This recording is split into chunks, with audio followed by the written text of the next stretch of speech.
Parole de Dieu quotidienne.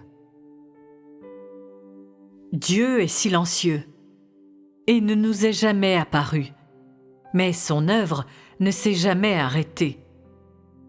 Il observe toutes les terres et commande toutes choses, et scrute toutes les paroles et tous les actes de l'homme. Sa gestion est organisée par étapes et selon son plan. Il avance en silence, sans effet dramatique, pourtant ses pas se rapprochent de l'humanité, et son siège de jugement se déploie dans l'univers à la vitesse de l'éclair, immédiatement suivi par la descente de son trône pour être parmi nous. Quelle majestueuse scène est-ce! Quel tableau magnifique et solennel! Comme une colombe, et rugissant tel un lion, l'Esprit répand parmi nous tous. Il est sage, il est juste et majestueux. Il arrive tranquillement parmi nous, investi de l'autorité et rempli d'amour et de compassion. Personne n'est au courant de son arrivée. Personne ne se félicite de son arrivée. Et en plus, personne ne sait du tout ce qu'il va faire. La vie de l'homme reste inchangée. Son cœur n'est pas différent, et les jours passent, comme d'habitude. Dieu vit parmi nous comme une personne ordinaire, comme le plus insignifiant des fidèles et un croyant ordinaire. Il a ses propres poursuites, ses propres objectifs, et en plus, il a une divinité qu'on ne retrouve pas chez les hommes ordinaires. Personne n'a remarqué l'existence de sa divinité, et personne n'a perçu la différence entre son essence et celle de l'homme. Nous vivons ensemble avec lui, sans contrainte et sans peur, car nous le voyons comme rien d'autre qu'un insignifiant croyant. Il observe tous nos faits et gestes, et toutes nos pensées et nos idées sont mises à nu devant lui. Personne ne s'intéresse à son existence, personne ne s'imagine sa fonction, et en plus, personne ne soupçonne qui il est. Nous poursuivons simplement nos poursuites, comme s'il n'a rien à voir avec nous. Par hasard, le Saint-Esprit exprime un passage de parole à travers lui. Et bien que cela semble très inattendu, nous reconnaissons qu'il s'agit de la déclaration de Dieu et l'acceptons volontiers comme venant de Dieu. En effet, peu importe celui qui exprime ces paroles, pour autant qu'elles viennent du Saint-Esprit, nous devons les accepter et nous ne pouvons pas les réfuter. La prochaine déclaration pourrait être à travers moi, à travers toi ou à travers lui.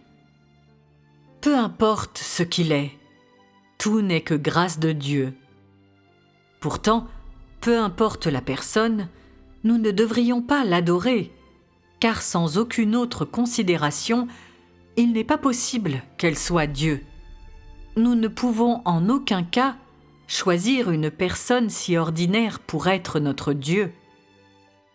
Notre Dieu est si grand et honorable, comment peut-il être représenté par quelqu'un d'aussi insignifiant?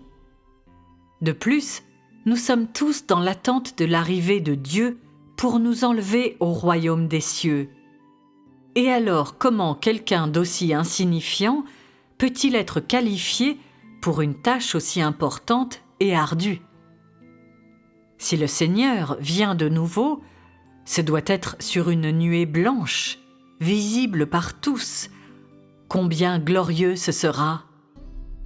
Comment pourrait-il se cacher tranquillement parmi un groupe de personnes ordinaires?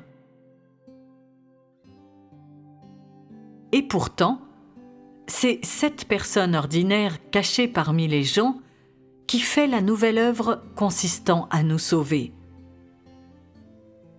Il ne nous dit rien de précis, et il ne nous dit pas non plus pourquoi il est venu. Il fait simplement l'œuvre qu'il a l'intention de faire par étapes et selon son plan. Ses paroles et ses déclarations deviennent de plus en plus fréquentes.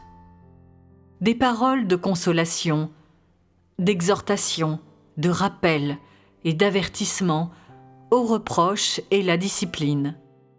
D'un ton doux et gentil à un ton acerbe et majestueux, elles inspirent à l'homme à la fois compassion et vive inquiétude. Tout ce qu'il dit frappe particulièrement les secrets cachés au plus profond de nous.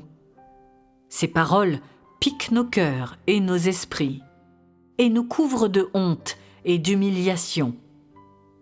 Nous commençons à nous demander si le Dieu que cette personne porte dans son cœur nous aime vraiment. Et qu'est-ce qu'il compte exactement faire ? Peut-être ne pouvons-nous être enlevés qu'après avoir enduré une telle douleur ? Dans nos têtes, nous faisons des calculs sur la destination à venir et sur notre futur sort. Pourtant, personne d'entre nous ne croit que Dieu s'est fait chair et travaille parmi nous.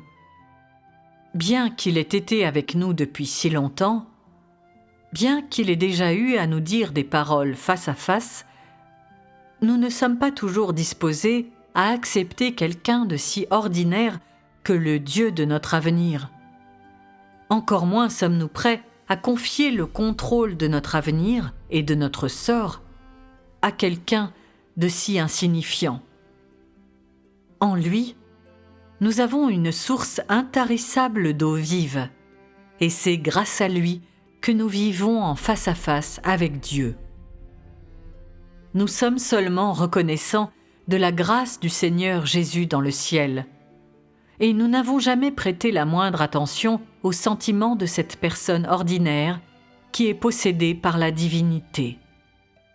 Tout en restant caché et humble, il continue d'accomplir son œuvre voilée de chair, exprimant la voix de son cœur, apparemment insensible au rejet que lui réserve l'humanité, apparemment pardonnant éternellement la puérilité et l'ignorance de l'homme, et tolérant à jamais l'irrévérence de l'homme envers lui.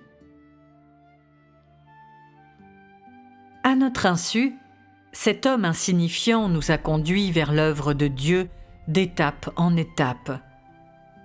Nous passons par d'innombrables épreuves, sommes sujets à un nombre incalculable de châtiments et éprouvés par la mort. Nous apprenons du juste et majestueux tempérament de Dieu. Nous nous réjouissons aussi de son amour et de sa compassion. En arrivons à apprécier la toute-puissance et la grande sagesse de Dieu, témoignons de la nature aimable de Dieu et voyons le désir ardent de Dieu à sauver l'homme. À travers les paroles de cette personne ordinaire, nous apprenons à connaître le tempérament et l'essence de Dieu. Arrivons à comprendre la volonté de Dieu. Arrivons à connaître la nature et l'essence de l'homme et à voir le chemin du salut et de la perfection. Ces paroles nous font périr et nous font renaître.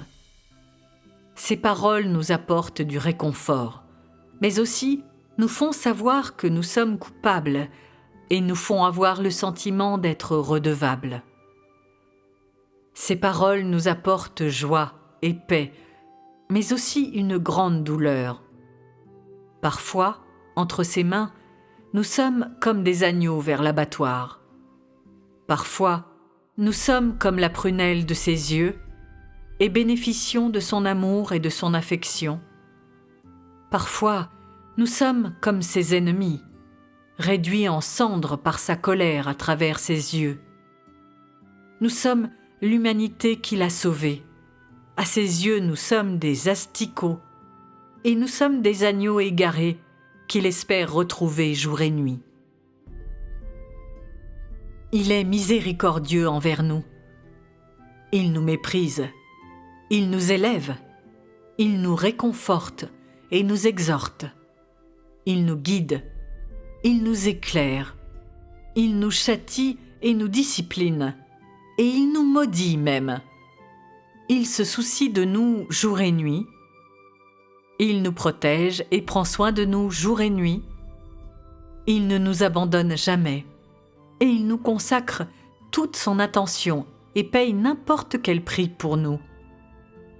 De l'abondance des paroles de cette petite et ordinaire chair, nous avons joui de la globalité de Dieu et vu la destination que Dieu nous a réservée.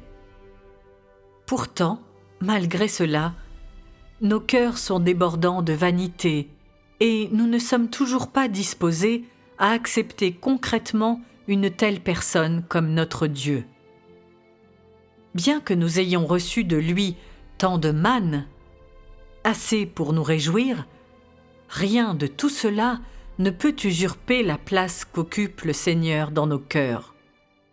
Nous honorons l'identité spéciale et le statut de cette personne seulement avec beaucoup de réticence. S'il ne parle pas pour nous faire reconnaître qu'il est Dieu, alors nous ne pourrons jamais prendre sur nous de le reconnaître comme le Dieu qui va bientôt arriver et qui pourtant travaille depuis longtemps parmi nous. La parole de Dieu continue et il utilise diverses méthodes et perspectives pour nous engager sur ce qu'il faut faire et exprimer la voix de son cœur. Ces paroles ont la puissance vivifiante et nous montrent le chemin à emprunter. En même temps, elles nous permettent de comprendre qu'est-ce que la vérité. Nous commençons à être attirés par ces paroles, nous commençons à nous focaliser sur le ton et la manière utilisés dans sa parole, et commençons inconsciemment à nous intéresser à la voix du cœur de cette personne banale. Il fournit des efforts inlassables pour nous, perd le sommeil et l'appétit pour nous, pleure pour nous, soupire pour nous, gémit dans la maladie pour nous, subit des humiliations pour notre destination et notre salut, et son cœur saigne et répand des larmes pour notre torpeur et notre rébellion. Un tel être et tout ce qu'il possède sont des attributs qui vont au-delà de ceux d'une personne ordinaire et ne peuvent pas être possédés ou acquis par aucune personne corrompue. Il a la tolérance et la patience à nul autre pareil, et aucun être créé ne peut avoir un amour comme le sien. Personne en dehors de lui ne peut connaître toutes nos pensées, avoir une telle compréhension de notre nature et de notre essence, juger la rébellion et la corruption de l'humanité, nous parler et travailler parmi nous comme de la part du Dieu du ciel. Personne, sauf lui, ne peut avoir l'autorité, la sagesse et la dignité de Dieu. Le tempérament de Dieu et ce qu'il a et est sont mis en avant par lui, dans leur intégralité. Personne en dehors de lui ne peut nous montrer le chemin et nous apporter la lumière. Personne en dehors de lui ne peut révéler les mystères que Dieu n'a pas dévoilés depuis la création jusqu'à ce jour. Personne en dehors de lui ne peut nous sauver de l'esclavage de Satan et de nos tempéraments corrompus. Il représente Dieu et exprime la voix du cœur de Dieu, les exhortations de Dieu et les paroles de jugement de Dieu envers toute l'humanité. Il a inauguré un nouvel âge, une nouvelle ère, et a apporté un nouveau ciel et une nouvelle terre, une nouvelle œuvre, et il nous a apporté de l'espérance et a mis fin à la vie que nous menions dans le vague, et nous a permis de voir parfaitement le chemin du salut. Il a conquis tout notre être et a gagné nos cœurs. Dès lors, nos esprits et cœurs deviennent conscients et semblent être ravivés. Cette personne ordinaire, insignifiante, qui vit parmi nous et a longtemps été rejeté par nous, n'est-ce pas le Seigneur Jésus, qui est à jamais dans nos pensées et qui nous manque terriblement jour et nuit? C'est lui, c'est réellement lui. Il est notre Dieu. Il est la vérité, le chemin et la vie. Il nous a permis de vivre à nouveau, de voir la lumière, et a sorti nos cœurs de l'errance. Nous sommes revenus à la maison de Dieu.